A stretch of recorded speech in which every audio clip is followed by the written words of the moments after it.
Hello, Fright fans! Welcome to another anime recap. You travel through a ghostly town where gravestones are strewn around and the locals are keeping a terrifying secret. Our gloomy trip through the eerie tales of Junji Ito continues. The title of today's opening tale is Where Sandman Lives. At the cafeteria, Yuji begs his friend Marito to help him with a serious problem. He reveals that over the past few days, his alter ego has been attempting to completely take over his body. The author claims that his other personality dwells in his dreams and makes an effort to escape each time he goes to sleep. Yuji confesses that he hasn't slept in 3 days. Mari responds that his friend should seek medical attention to try to resolve his issue because it might just be a case of hallucinating his own thoughts. The writer is upset that his friend does not take him seriously and is unhappy when they part ways. Mari approaches him as they proceed down the street and offers to assist him with everything he requires. As a result, Yuji requests that she keep him from dozing off at all. As coffee is the sole beverage he consumes every day, Yuji thanks his friend for her assistance and extends the offer to her. The boy comments that his body won't be able to stay awake for very long as the hours go by. Because of this, he asks Mari to tie him up with multiple ribbons in order to prevent his alter ego from totally escaping. Mari notices the predicament her friend is in, and when he falls asleep, she releases all of their restraints and covers him with a blanket. After a while, Mari nods off as well. She hears some noises in the apartment around 11 o'clock at night and wakes up to the strangest scene she has ever seen in her entire life. One of Yuji's arms was attempting to escape from his mouth as his body writhed on the floor. The young man wakes up and tries to remove the strange limb from his body while asking Mari for assistance. The girl is terrified by this and cries out for her companion. His fingers also had to be pulled out since they had shrunk. After this horrifying experience, Yuji admits that the arm that was protruding from his mouth was actually his alter ego attempting to escape into reality. Mari is still in shock over what she has seen. She asserts that the human body is not empty and that if it were turned inside out, all of its organs would be visible. Yuji asserts that there is only one explanation for this. Ever from the day of his birth, or ever since he lost his entire family, he has felt empty inside. When the girl asserts that this is untrue, the author shares a portion of his story that he had previously kept to himself. The boy relates how, as a little child, his desire was to fly like a bird, and how he even attempted to give his arms wings, but failed. He even attempted to fly in his dreams because anything is possible there, but he was unsuccessful. He was also humiliated in this location by a figure that looked just like him. Mari then asks why this alter ego would attempt to exit the dream world given that anything is possible there. Yuji responds that Mari is the object of his other personality's desire, which is why he constantly seeks to escape his world. Mari tries to rouse the boy up out of desperation over his withdrawal, but it is already too late. So she ties her own hand with Yuji's hands using tape. A short while later, Mary's arm is likewise absorbed into the young man's body, as Yuji's arm is drawn into his. 2 arms then start to emerge from Yuji's mouth, while his other arm is drawn into his body as well. Mari was sucked inside him since she was connected to him as his body started to turn inside out. 2 police officers visit Yuji's home a few days later. When they call the author, they get no response. They use one of the apartment owner's keys to unlock the door and see Yuji seated on the floor. Yuji says calmly that she is inside of him and is confined in the realm of dreams, so they won't be able to find her.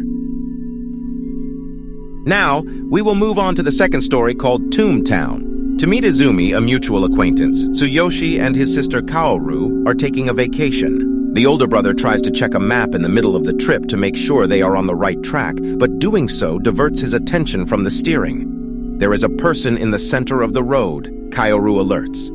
Tsuyoshi tries to stop the automobile from hitting her, but she is unable to do so in time. The girl who was in the middle of the road gets flung a few meters after the accident. The brothers attempt to help. They intend to transport her to the closest medical facility. She is, however, already seriously hurt. When Tsuyoshi places the girl in his car, Kaoru notices that she is no longer exhibiting any vital signs. She explains to her brother the serious predicament, but he doesn't say anything and continues on his way to town. Tsuyoshi considers disposing of the girl's body while driving and decides that the mountains would be the perfect location. The brothers find a bizarre statue in the street when they first get to town. Kaoru understands it was a tombstone, but is baffled as to why it was placed in the middle of the street. Tsuyoshi decides to turn around after realizing that the obstruction will prevent him from continuing on the road, but he ends up smashing a gravestone when he reverses his car. When the boy gets out of the automobile to try to remedy the issue, other neighborhood residents come up to him and offer to assist him in fixing the car. They explain that they will need to utilize the hydraulic jack to make the adjustment. He takes the item that was next to the girl's body as he rapidly opens the compartment. Tsuyoshi makes an effort to avoid raising any red flags. The car is fixed after a short while, and the locals explain that gravestones may be seen all over the city. They first appeared in locations where people died in traffic accidents, but over time, they spread to wherever someone died. Izumi now arrives on the scene and locates her friends. She takes them to her house after the incident. Izumi claims that she is accustomed to seeing gravestones all over the town, including one in her home where a previous occupant perished. The girl tells her companions not to be concerned and extends an invitation for a stroll across the city. They come upon a circumstance that is typical of the area as they are passing a hospital. A patient is carried outdoors by the medical staff before being abandoned there. Izumi explains that if they don't do this, the hospital will turn into one big tombstone warehouse since so many people pass away there. The group comes upon a cat that was killed in a hit-and-run after a short while of exploring the city. Tsuyoshi proposes to remove the cat's corpse from the sidewalk, but Izumi advises him against doing so because the stone will be erected exactly where the feline perished. Kaoru regrets what she and her brother did as she recalls their actions. Izumi takes care of the girl while she travels home with her buddies. Izumi's mother asks her daughter if Aomi has already come while they are conversing in the living room. The girl replies no and considers where she might be right now. Tsuyoshi inquires about Aomi out of curiosity. She is her younger sister, his friend responds. The girl went for a hike in the mountains by herself in the morning. Izumi's parents decide to call the police because it is late, and they are concerned that she has been abducted. The girl in the trunk is Izumi's sister, Tsuyoshi, and Kaoru conclude after listening to every interaction in the room. Kaoru admits that her face was so bloated that she had difficulty recognizing her earlier. The following day, the police start looking for Aomi. The two brothers decide to join in the search for the missing girl. Izumi feels comforted by Tsuyoshi's assurance that her sister will undoubtedly be found safe. The rescue team looks all over the mountainous area for any signs of what might have happened to the girl, but they are unsuccessful. One of the villagers now suggests that they search the area around the sanctuary. Everyone visits the location, but nothing is discovered.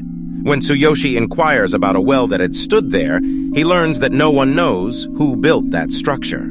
The man further reveals that the well's purpose is to house bodies of those who have passed away that have been removed from their places of death. The man invites the two guests to accompany him to the hospital so they can witness the procedure firsthand. The patient's body, who had passed on the day they were strolling with Izumi, is there when the brothers arrive. They see that the body starts to grow a rocky layer and gradually becomes the shape of a tombstone. The brothers now realize that grave markers are made from the remains of deceased humans or animals.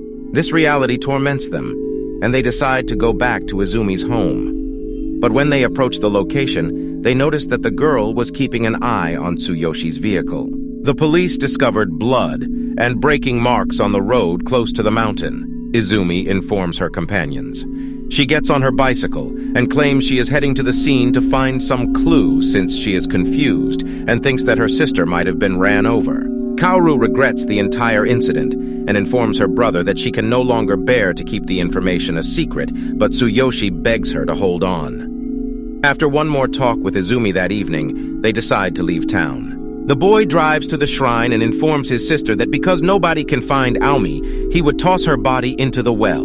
He opens the trunk after getting out of the car and is met with an absolutely strange and bizarre image. The girl's body had completely disintegrated, leaving behind a pungent stench, and some of it had begun to petrify.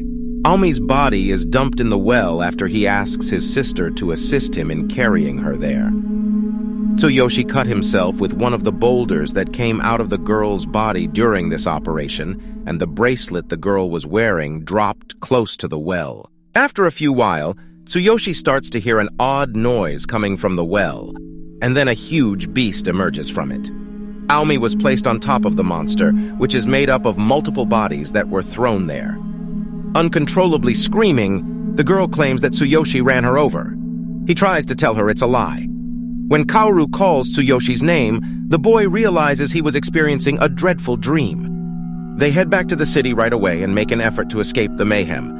Kaoru is adamant that she will live with this guilt to the very end. After a few days, Izumi discovers her bracelet at the shrine beside the well while searching for information about her sister. Tsuyoshi's hand wound was causing him a lot of discomfort. A few boulders started to appear gradually. The youngster was quickly totally engulfed in stones and transformed into a dreadful beast.